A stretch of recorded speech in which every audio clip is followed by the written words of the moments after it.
मानवी वस्तीमध्ये बिबट्याचा वावर वाढलेला आहे आणि या बिबट्याच्या वावरामुळे नागरिकांमध्ये भीतीचं वातावरण आहे।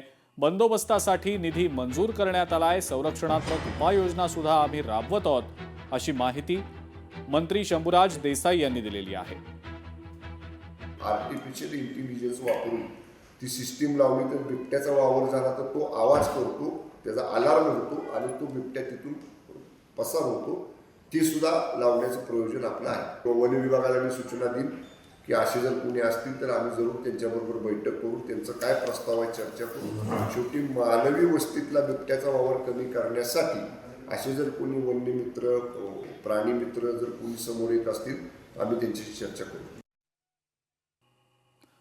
मालवणमध्ये सध्या पर्यटकांची मोठी गर्दी पाहायला मिळते। ख्रिसमसची सुट्टी आणि नवीन वर्षाचं होणारं आगमन यामुळे पर्यटक आता कोकणामध्ये मोठ्या संख्येने दाखल झालेत। मालवणच्या समुद्रकिनारी स्कुबा डायव्हिंग, बनाना रायडिंग यासारख्या वॉटर स्पोर्ट्ससाठी सुद्धा पर्यटकांची मोठी रीघ लागल्याचं दिसतंय।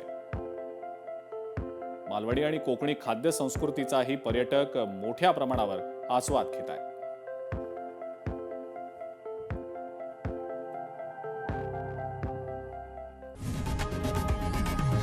लोकशाही मराठी ऐका, पहा, जागरूक रहा।